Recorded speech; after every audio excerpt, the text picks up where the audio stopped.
Tiger 3ची चर्चा सुरू झालेली आहे. अजून आज त्याच्या हालचाली होतील अशा पद्धतीची माहिती आहे ती समोर येते. कसं बघता तुम्ही ऑपरेशन 1, 2, 3? बाबा तिसरं जे तुम्ही ऑपरेशन म्हणत आहात ते कदाचित तुम्ही आमदारकीचं म्हणता असं मला वाटतं. बघा, याला ऑपरेशन टायगर वगैरे म्हणू नका. टायगरची पण म्हणजे वाघाची सुद्धा किंमत थोडी कमी होते.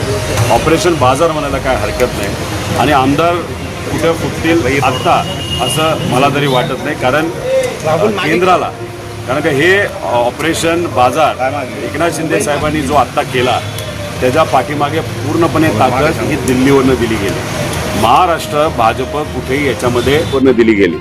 महाराष्ट्र भाजप कुठेही याच्यामध्ये सहभाग घेत नव्हता असा आमचा अंदाज आहे. कारण इथं एकनाथ शिंदे साहेबांची ताकद वाढावी, इथे असणाऱ्या भाजपचे जे कुठले नेते मोठे ते चेकमध्ये राहावेत असं दिल्लीची इच्छा दिसते.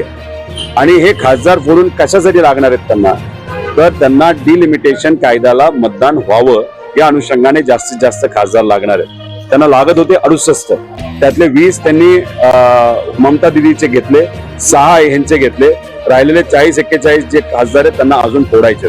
त्यामुळे आमदारकीवर ते लक्ष देतील असं आम्हाला वाटत नाही. खासदारकीवर लक्ष राहील. पण खासदारांच्या बाबतीत सुद्धा बोलायचं झालं तर आमच्याही लोकांना संपर्क करतील, काँग्रेसलाही संपर्क करतील, समाजवादी पार्टीलाही करतील, पण आमच्यातलं कुणी तिथं फुटणार नाही असा आम्हाला विश्वास आहे. त्यामुळे राहिला प्रश्न आमदार फोडण्याचा, काही नेते बोलतायत तर ते आता होणार असं आम्हाला वाटत नाही. झालं तर करण्याचा प्रयत्न झाला तर 29च्या आधी होईल. पण एक तुम्हाला सांगतो, काही महिन्यांपूर्वी अमित शाह साहेब जेव्हा मुंबईमध्ये आले होते त्यांनी सांगितलं होतं की 2029ला एकला चलो, कोबड्या नको.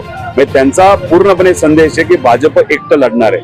भाजप जेव्हा एकटं त्यावेळेस लढेल तेव्हा एकनाथ शिंदे साहेबांच्या पक्षातले आमदार, अजितदादांच्या पक्षातले आमदार हे 100% फुटणार म्हणजे फुटणार आणि भाजपच्या तिकिटावर ते लढतील असं आम्हाला सगळ्यांना वाटतं. सर, इसी को हिंदी में दे दीजिए.